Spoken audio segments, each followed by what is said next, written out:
Hi, welcome to Bevy Pod. So, yesterday when we interviewed Natasha and we talked about the love of her life, the musician Marc Joseph, that's very famous all over the world now, as well as he plays a lot at the Edge whenever he's in town or he's in the country, actually, and they travel all over the place. You have to follow them on Instagram and on their website. This is an amazing, amazing interview. And the thing that really gets me about this interview is that Marc said that it's the best interview he's ever had in his entire life. So you have to watch this one. Have a great day. Hi, today we're here with Marc, my favorite person. Oh my gosh, I love this guy. He has come to my house and played for certain parties. I've had the privilege of coming to his house with his wife, girlfriend, child, family, friends. It's totally amazing. He's done meditation. You're multi-talented. I've seen you on stage, and I know your career is just gonna blossom. Like you are truly amazing, and you're very talented. And I'm wondering, how did you get that talented? Like, was it just natural? Like, how does that happen? How does it happen? I mean, I'd like to think that it was just something that came naturally, but like most good things, it took many years of just whittling away and at each craft in order to hone in my, I guess, expertise, if you will. Yeah, good. So, Right. So a lot of discipline. What instruments do you play? Well, primarily I'm a vocalist. Oh, So okay. I'm a singer, and but I've been fiddling around the guitar for 20 some odd You're years. really good on the guitar. He's really good on the guitar. And then I also utilize crystal sound bowls and It's Tibetan beautiful bowls. when you do that. Oh, Yeah. and I purchased some from you. It's a they beautiful, help it's me. a beautiful, beautiful instrument. Definitely comes with some healing benefits too. And some percussion with gongs and tongue drums and these types of instruments. Yeah, it's beautiful. So, Marc, what's the moment in your life that sort of like changed your life, changed your career? Because I find like you're very spiritual, and there's probably like that moment where you could have gone down a different path. Instead of doing meditation, helping people heal, you could have just been in a band, done drugs, just been that party animal, that savage, but you're that person that takes the spirituality with you. You feel the crowd feels you. Your talents come out as well as at the meditation. So what do you think? Thank you. Yeah. I mean, there was a few defining moments in my life. I think evolution is something that doesn't happen in one foul swoop. Sometimes it can, but in my case, it's happened several times throughout my existence on this planet. Growing up with a single mother was a life-changing experience for me, and two siblings. Helping to raise my sister's children from a very young age at 4 and 2 with my mother. When I was also just a young kid, I was 25, but much younger than a normal 25-year-old would be. Instead of going out partying, you had responsibilities. Yeah, but I mean, I would still go out and you had a balance. It was kind of my way of taking space back for me, and I was very stubborn, but I did manage to step up, and that was a huge life-changing moment for me because it really pushed me to the greater depths of who and what I was capable of in this life. And also sitting with certain plant medicines also changed my life. I was out being a savage, as you call it, on tour with my band, and we just performed a show somewhere up in northern Ontario, and it was our time to blow off some steam after a long week. And recreational drugs turned into a very powerful medicine for me. And I guess I had what some may call a death of ego experience. And that's very interesting. Yeah, it also rocked me to the core of my existence and completely changed the path of where I was going and with who I was going with. So yeah, there's a few formative moments that really changed my life. Also meeting Natasha was a very formative moment in my life, where our practice not only became something that was personal, but became something that we could then share with others and help others to find their stride, or maybe their purpose, or something greater than just themselves. I guess we both, Natasha and I, had come from a place where we got to experience the self fully, and I guess we were ready for something more. Yeah. Oh, that's really, really amazing. I've seen you both together, and she seems like such a wonderful, wonderful woman, and you guys have such a beautiful love affair, and I'm sure the world is so jealous, but they, you can have it too, right? You can meet that person too. You can attract that wonderful person. I was wondering, have you ever had like some kind of coincidence in your life that sort of is life changing? Like for me, I remember I was trying to decide what to do with my life. And I was walking downtown with my girlfriend. She goes, Beverly, I'll meet you at lunchtime. I'm going to go to my office. She's got this beautiful office in Toronto, right? And so I said, okay, I'm going to go to the YMCA. So I go to the YMCA. I'll go for the day, and then I'll meet you for lunch after. And I thought, what am I going to do with my life? I'm so confused, right? So messed. And so I'm walking across the street, and I said, God, there's got to be something. Like, I got to know that there's some direction. I got to know that there's a God, there's something like happens, right? So as I'm walking across the street, I go like this white, like, okay, this is not ooh, but this white swooshy comes by me and hits my head, and I'm like, what was that? As I look up, it says Beverly Street. And I'm like, okay, I'm in the right place.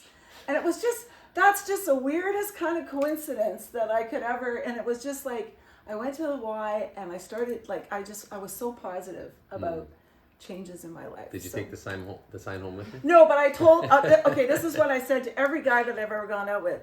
You get me that Beverly sign, I'm going to marry you. And I'm still single, so nobody's got me the sign, okay? Or I'll have to get out the old hacksaw. What's the coincidence that I thought was outstanding or worth noting? Well, I don't believe in coincidences. Okay. I believe that things happen for a reason. everything happens for a reason. I think it's all interconnected, and I think what happens and when it happens is divinely timed and perfect, even in the moments where we feel that it's less than perfect. Yeah. I know many situations in my life that have seemed rather challenging or very difficult, certain relationships or parting thereof. Certain experiences, loss of friends, that always hurts. change of enjoyment. Yeah, I mean, but so does growth. You know? I mean, there's truly nothing more uncomfortable and sometimes painful than growth. And I mean, that is such a beautiful gift, because worse than the pain of growth is staying in a skin that's too small. Oh, it's so painful. Like when God throws a brick at my head and I don't move, right? I'm like, what? The next time it's the house, right? Oh, yeah. So, oh, yeah. I mean, it's definitely like taking off a tight shoe. It can be uncomfortable, but definitely better for the foot. So I think coincidences. Not that I believe in them, but let's maybe try to choose one, or something that feels like it was very serendipitous. I think one of the greatest coincidences was I was just coming out of a very long relationship, a very challenging relationship, and COVID happened and shut down the music for me. I had my business partners were dissolving from the business. I was parting with certain friends, longtime friends. I had so many challenges with my family and with my financial circumstances and my living situation, and it was all kind of just happening at the same time when at the beginning of COVID. And at that point, I kind of just looked up and said, okay, well, if you want it all, then take it, you know. And I just surrendered. Yeah. Oh, yeah. The great surrendering, yeah. Which was another very profound moment in my life. And I just said, okay, then I unlocked my front door and started hosting sound baths by donation. And there was very few people who were going out at that point. I think we were all on house arrest, and there was minimal amounts of people allowed to be in a household, let alone with other people. Yeah, exactly. If you weren't from the household, and all of our neighbors were kind of looking at me a little strange. We see them with their yoga mats going into your house. Rebellion is near. Yeah. And and one day when I was still feeling the depths of that situation, of a situation which I might have judged as being a bad situation or a challenging or a difficult situation. And when I seemed like I was at the bottom of that, somebody very special showed up at my front door with with a patron. That's huge. Yeah, with a patron that had been coming for sound baths, and that person was Natasha. Wow. And, many coincidences happened. She was talking about picking apples that she had just gotten back from Asia, from about 10 years abroad, and was talking to her friend who was driving her here about how she had never picked an apple before and how she missed apples because I guess it was where she was, there wasn't much access to that type of fruit. And I remember meeting her at the front door with my friend, and the first thing I pretty much said to them was, the apples are ready in the backyard. Would you guys like to pick some apples? And so that was a major coincidence. I had no idea that they had this conversation at this point, and several other serendipitous things happened, coincidences, I guess you could say, which kind of led us to falling deeply in love with each other. And I mean, it's beautiful. Yeah, it was definitely a huge coincidence. And then a few more coincidences happened, and and here we are now. We have almost nearly a 3-year-old, and we'll be traveling the world very soon and letting go of our attachments here in Canada so that we can explore and travel and just be children of the globe. Are you going to put anything in storage, or are you just going to let most of your things go? Do you have some room?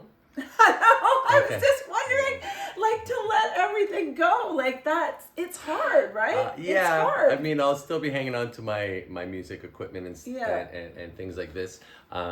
We have a few things as well from the wellness company that we'll be hanging on to. So, but very, very little. The idea is we're pretty much going to be packing our life into 3 bags. One for me, one for Natasha, and one for Phoenix. Oh my gosh, I am so jealous. I want to go too. Well, I hope you post stuff on your website so we can check it out. This is it. We'll be hosting retreats globally. Wow. Well, as you know, we just got back from Nepal. Yes. And then we'll be coming back every now and then to host retreats here in Canada as well. Nice. We don't want to leave out our fellow Canadians. Right. And then I'll also be coming back for some performances with the Marc Joseph Band. We have some clients that book us. Right. And then we'll sprinkle in some public shows in between. So there'll be a lot of moving around, Okay, so we're not going to lose him. I wouldn't say you could lose me. No. I mean, music is still a huge passion in my life. And as long as there's people who love music, then I'll continue to play it. Okay. Yeah. What would you tell your younger self now? I mean, I feel like the younger self wouldn't be able to take any advice from me. He already knew it all. Okay. He was wise to it all. Okay. I think if there's one thing I would say to that younger self would be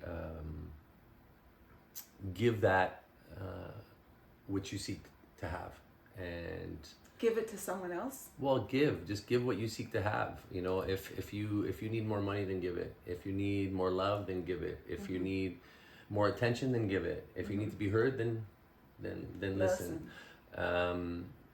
It's literally just the reflection of what you put out there, and yeah, I struggled with this a little bit because It's like you're looking in the mirror, right? yeah, exactly. So whenever I do something or say something to someone, I always think, okay, well, it's reflecting back on me, right? Yeah, and I mean this is it. It's the Rastafaris they say the I and I. Oh, There's I no like the that. you and me. There's only I and I. So there's really no division between you and I. We're very unique in our frequency makeup and the way Yeah. that we disturb, this electromagnetic field that we're all riding in. But really, we're all a part of that same field. So that which I do to you, I do to myself. Right. So if a lot of people, very successful people, business people, celebrities, these types of people that society deems successful, they have the same kind of message. Embody that which you seek to be. And this is what the idea is. If you struggle with lack, then you need to, live abundantly, and Right. then lack will cease to Disappear. exist. Well, it's all a frequency, right? I mean, fear, lack, jealousy, that's one vibe. So if you continue to like resonate in that vibrational field, then you're going to continue to plug into that part of that frequency in the part of this matrix, versus if you have an abundant mindset, which is usually stems from things like gratitude and love and joy. Is that how you jump out of those bad frequencies or negativity that is like a virus? Is that how you jump out of it? Like, I mean, crawl perspective, out of it? perspective, and feeling is a huge thing. If you're feeling like you're having a bad day, then a lot of people will feel that on you. Yeah. If you're having a great day, then also people will. So if will you're feel having a that as bad well. day, should you like go in the house and hide and start all over? I think maybe get some sunshine, walk around. Vitamin D. Yeah, the vitamin park. D is huge. Yes. Alkaline foods can help as well. Breath work, meditation. But I think really it's about just taking care of yourself in these moments, and really quieting the mind and opening the heart to the experience, because everyone has bad days, and everyone has And good bad days. thoughts. Yeah, and I mean, but this is it. Like, the thoughts aren't who we are. No. They are just a broadband that's being cast, on a radio station that we're just happen to be tuned into. Change the station. Yeah. Well, I mean, they say Out. if you're having a bad day, all you need to do is just smile. Just Yeah. smile for a couple minutes, and Yeah. literally the endorphins in your body will change, and you Right. will start to feel better automatically. So Yeah. just like little things, you just got to tap into that frequency. How can you do it? Well, you can do, play, dance, sing, Yes. meditate, breathe, enjoy, I don't know, a piece of chocolate, something that's good for your soul. Right. Do that which makes you smile. Hang around with children. They're great joy bringers. Magical. Call an old friend. Bring yourself. Get out of yourself. Yeah, Climb yeah. out. But also like this idea of that we're stuck in the self. The self is all around us. It's not just in us. It's all around us. So reach for the self that you desire. There's so many different timelines, and there's a timeline where you can be unhappy, and there's a timeline where you can be, truly joyful, and they're happening at the same time. All you need to do, just like a radio station, is just turn from that radio station to this radio station. Just like that. Well, I mean, it's You easy. could. It's easy. It's easy It's in easy to theory, say, but it's great to have. But you could do it. You could take that leap. You could take the leap. I mean, can. I do that all the time, and Yeah. I know that there's many other people who do that all the time, and Yeah. that's why you have this toolbox. Yeah. I think most people nowadays, their toolbox is, alcohol, smoking marijuana, or like hanging out at the bar, or just eating some fast food, because these are like the comforts that are available so And easily. you feel so sick later. This is it. You're paying it. You're paying Is it there with. another way to get high naturally? Breath work is Right. is amazing. I mean, Well, I've done Natasha's. if you That's amazing. if you ever just want to have fun and you don't have $5 to rub together, Do breath work. for all you drug seeking people out there, I Yeah. mean, you have the best drug within you. It's DMT, and you can activate that just through your breath.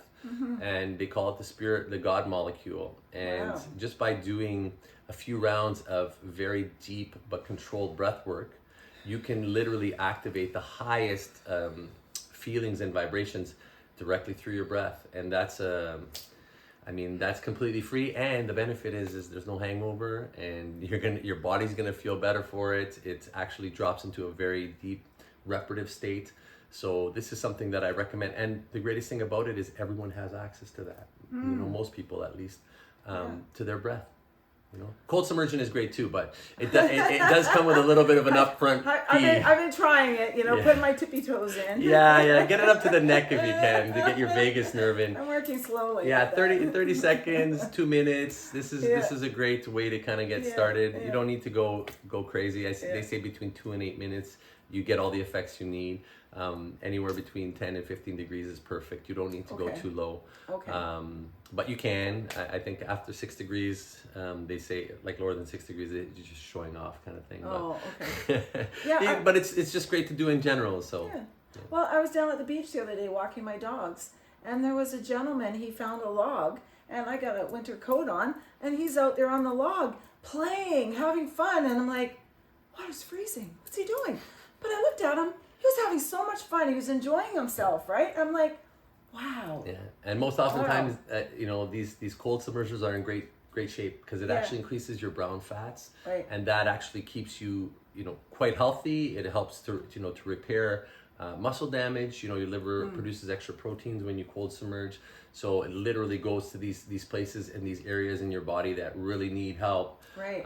So anybody who's has a pending surgery coming, or these types of things, cold submersion, breath work, these are huge tools while you're waiting several months in really pain. Good to know. And sometimes by the time you even get to your surgery, a lot of times you don't need the surgery. Right? To your doctor's dismay. Right? Yeah.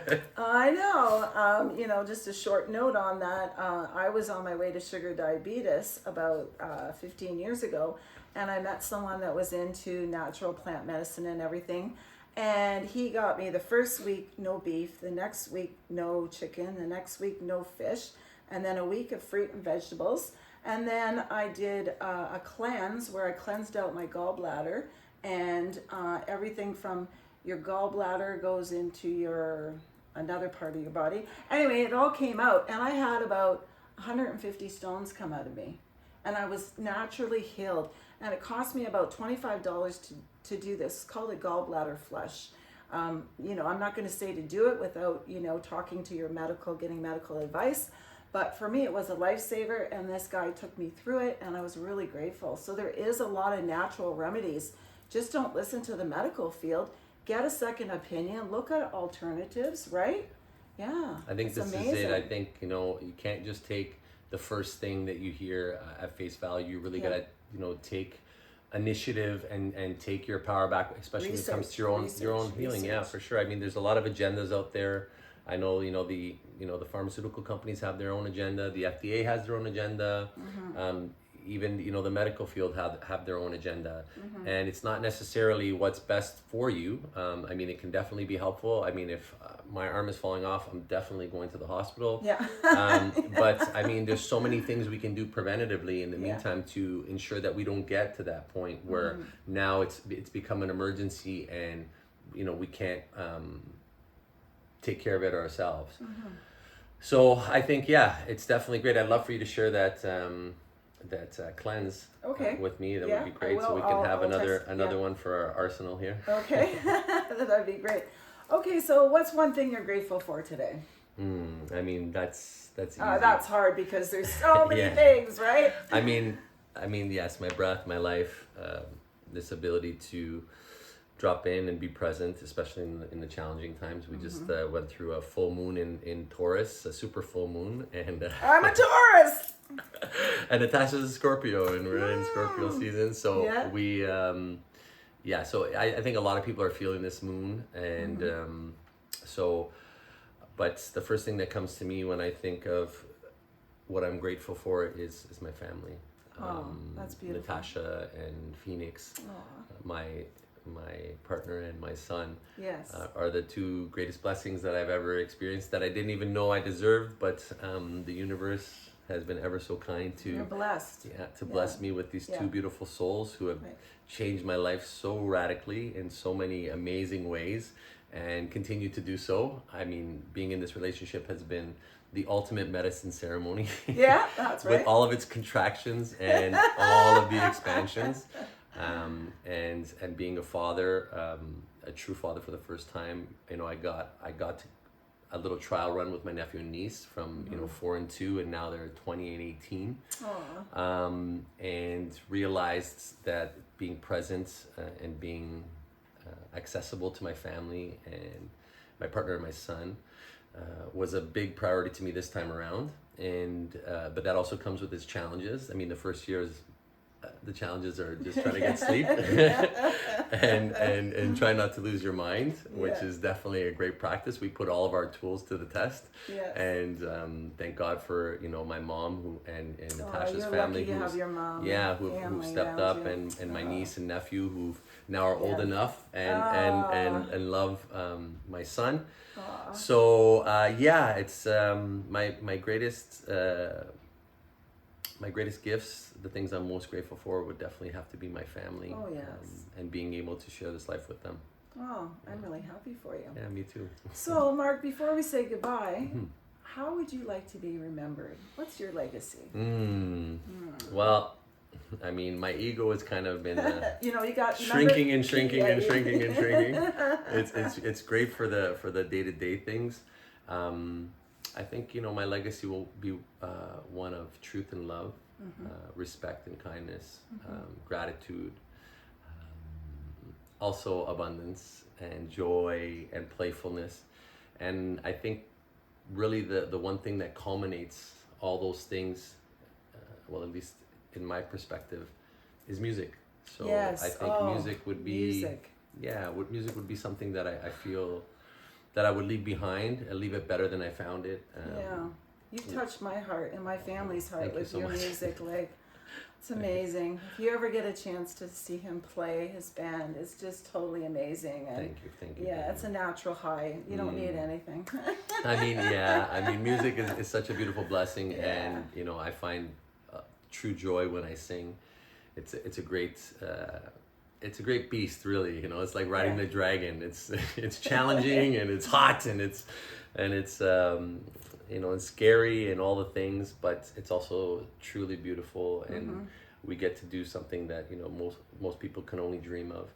And and I, you know, doing it for these last 20 years has been challenging, exhausting, but also offered me so many great experiences and the opportunity to play with some of the best musicians in the world, which is truly humbling. And makes me want to continue to work harder and become better at my craft, because as I get, you're competitive. And also I just want to make sure that, you know, I'm holding up my end of the bargain when we're all performing together. You're really good. So it's you know, it's a humbling thing, you know, being a musician, because at least, you know, the greats that I've met are truly some of the most humble human beings, because there's always somebody out there that's even better, and I think you can learn from. And I think this is the thing. So staying humble allows you and kind of offers you that access to the potential of learning more. That's great. Well, I want to thank you for being here today. Thank you. And you know, do you have anything else you'd like to add? Or?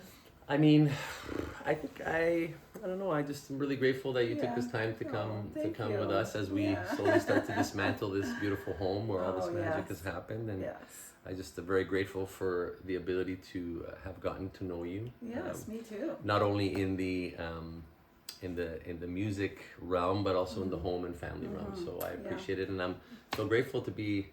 One of the first to be on your podcast, and that's amazing, and I'm looking forward to what the future has to bring. If you want to keep in touch with us, you can follow us at thewell.canada on Instagram, and also you can follow the Marc Joseph Band, M-A-R-C, not K, the Marc Joseph Band on Instagram as well, and you can check out our upcoming shows and some of our wellness retreats and just what we're up to in general as a family, and just that's great. It'd be great to connect for with you sure all. We will be looking at your website, keeping up to date with you, with your music, with your wellness, and we wish you the very, very best on your journey. Thank you so much, Beverly. I appreciate you. Many blessings. Bye, everyone. Bye.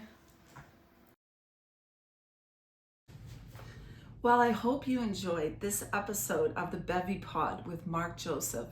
Not only has he been a friend for years and come to my house to play privately, but also I love to go listen to him when he's playing in town. I wish him and Natasha the very best, traveling all over the world with their son. And you know what, just living out of a knapsack and just trusting the universe every day for how they're going to eat, where they're going to live, who they're going to bump into, just taking all these risks and just trusting. Like, how many of us just want to leave everything behind and just start a new life of trusting the universe, trusting God? And also, I saw another side of Marc. I saw a really soft side of him that is just such a beautiful human being during this interview. And Marc, I just love you, and thank you for doing this, and thank you for trusting me, and I love you both, and safe journeys.